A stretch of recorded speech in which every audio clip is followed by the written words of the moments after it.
आपने कहा खान साहब इधर उधर हो सकते हैं, कुछ ऐसी खबरें भी हवा में हैं कि जेल चेंज हो सकती है, मकाम चेंज हो सकता है।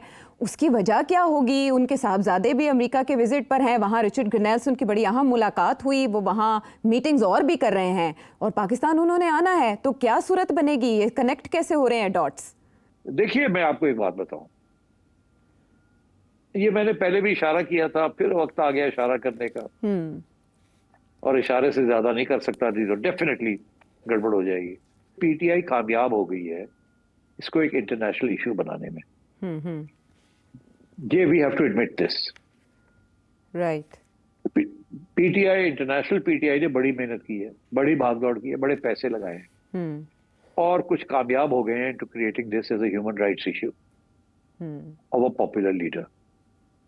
अब कोई भी हर जगह पे लोग इनकी बात सुन तो लेते हैं, अमेरिका में भी, यूके में भी, मगर क्योंकि उनके मफाद हैं तो वो ज्यादा आगे नहीं बात बढ़ाते।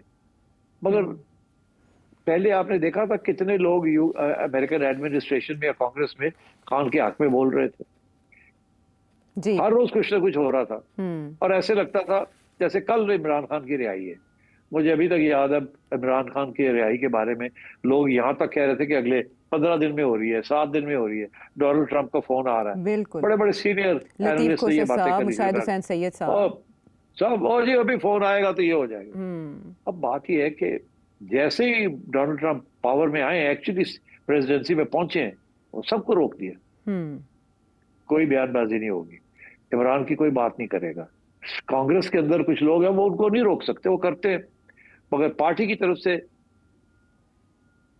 हमारे पे छोड़ दे, we know what we are doing. वो थोड़े से डोनाल्ड ट्रंप के और अमेरिका के इंटरेस्ट पाकिस्तान में बन गए हैं जी। और वो जो इंटरेस्ट है उनका ये ख्याल है कि general Asim Munir field marshal साहब उनको डिलीवर कर सकते हैं देन एनीबडी एल्स, ये उनका ख्याल है। और उनको ये भी पता है कि इमरान खान तो पहले से भी गड़बड़ कर रहा था और इनको, और वो तो डिलीवर नहीं कर सकता। और ये भी कि ये जो हुकूमत है सिविलियन, इनके पास तो पावर ही नहीं है। तो मेरा ख्याल है they have established an understanding right with the establishment. और वो जो अंडरस्टैंडिंग है, इट्स नॉट कि जी हमने जाके घुटने टेक दिए, ऐसी कोई बात नहीं है। हमारी एस्टैब्लिशमेंट बड़ी तकड़ी है, इसको अंडर एस्टिमेट ना करें।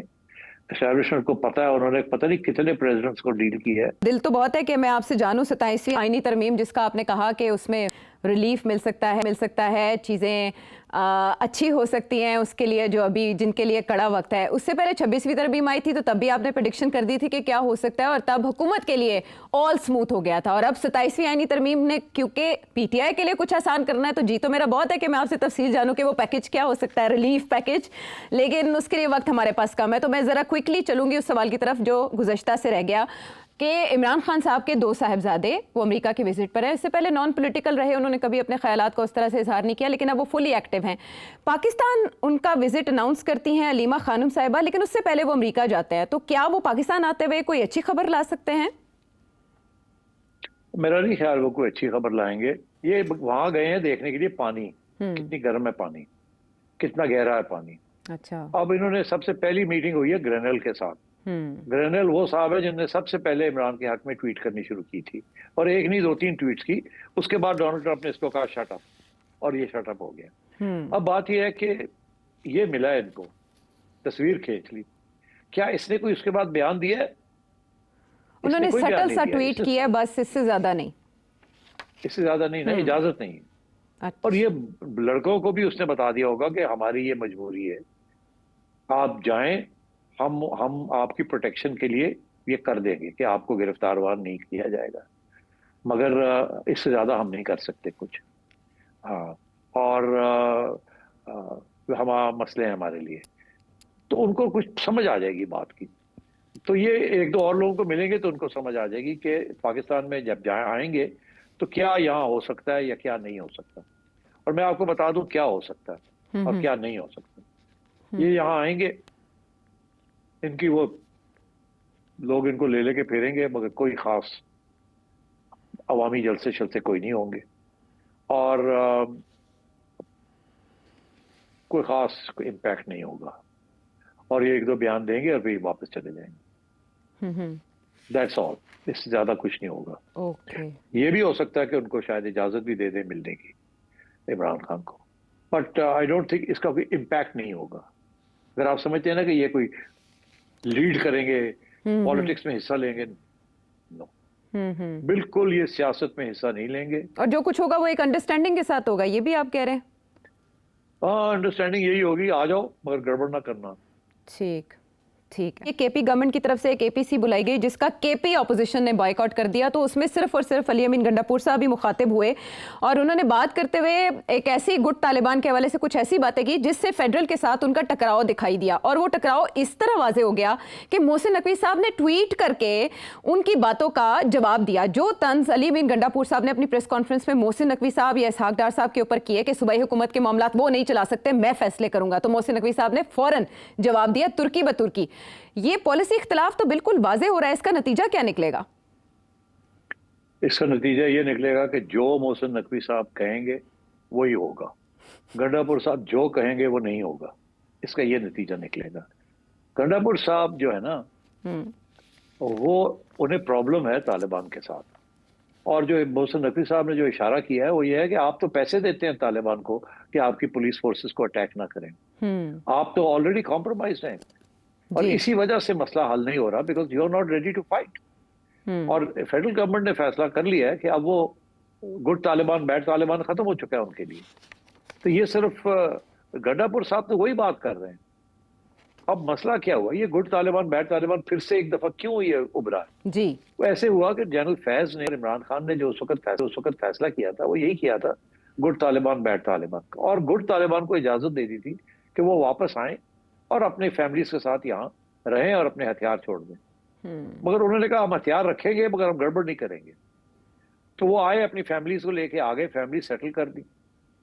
मगर हम जैसे लोग उस वक्त भी तनकीद करते थे कि ये आपने गलत किया है, ये पॉलिसी गलत थी, क्योंकि ये किसी की बात नहीं मानेंगे, इवेंचुअली हथियार जब तक है इनके पास तो ये लड़ेंगे, ये आपका नाजायज फायदा उठाएंगे। और वही हुआ, उन्होंने आके फिर यहाँ गड़बड़ करनी शुरू कर दी।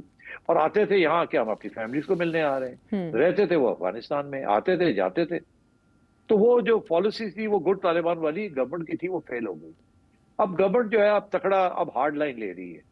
अब गवर्नमेंट ने चाइना के साथ मिलके अफगानिस्तान के अंदर भी मौकफ उनका थोड़ा सा चेंज करने की कोशिश की है अफगान गवर्नमेंट का, और कुछ कामयाबी भी हुई है। इसलिए अब ये जो है गंडापुर साहब, इनको तकलीफ हो रही है, क्योंकि फेडरल गवर्नमेंट कह रही है अगर तुम हमारी हेल्प नहीं करोगे वहां, तो हम फिर खुद हमें अपनी फोर्सेस भेजनी पड़ेंगी। और मेरा ख्याल है ये जो फ्रंटियर कंस्टेबलरी को चेंज करके फेडरल फोर्स बना दिया गया, इसका भी यही मकसद है कि they will now use it properly as a full federal army force against Taliban, ताकि ये जो एफसी वाला जो है ना कि जो प्रोविंशियल राइट्स भी हैं उनकी एंड सो, ये सारा खत्म हो जाएगा। तो मेरा ख्याल है कि फेडरल गवर्नमेंट इज कंसर्न, हर रोज कैजुअलिटीज हो रही हैं, और प्रोविंशियल हुकूमत जो है वहां की गंडापुर कोई मदद नहीं कर रही, किसी किस्म की मदद नहीं कर रही। वो अपने आप को बचा के रखी हुई है, पैसे ले लो हमें ना अटैक करो, उधर फौज को अटैक करो, पुलिस को ना करो, हमें ना कुछ करो। ये गंडापुर की गेम है वहां कि मुझे ना डिस्टेबलाइज करो, लो पैसे ले लो। तो this is what Mohsin Naqvi is saying कि तू तो पैसे देना है उठे अपने बचाव वास्ते, तो तू कौन होना कहने वाला, तो जो हम कह रहे हैं हम करेंगे अब।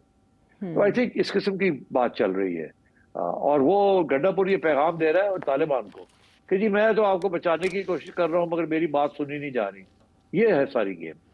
और ऐसे में केपीसी बुलाना, केपी गवर्नमेंट का टेररिज्म से मुतालिक, और उस पर सारी केपी की अपोजिशन का बायकॉट कर देना कि सूबाई हुकूमत तो पहले ही फैसले कर चुकी है, उसके बाद उस एपीसी में जो फैसले किए गए इसकी क्या हैसियत रह जाती है जब आपकी अपोजिशन? कोई हैसियत नहीं। ओके, कोई हैसियत नहीं, मीन नथिंग। आप देखिए, मैं आपको एक बड़ी इंटरेस्टिंग बात, मोहसिन नकवी आमतौर पे कोई खास ट्वीट शीट नहीं करते पॉलिसी थिंग्स जी, वो कभी नहीं करते पॉलिसी के ऊपर। वो because he follows orders from above और अंडर, और वो आके इम्प्लीमेंट करते हैं। अब जो उन्होंने ट्वीट किया है, ये तो बिल्कुल उसको कहा गया है कि आप ट्वीट करें, ये कहें आप गंडापुर को। I think that is what has happened.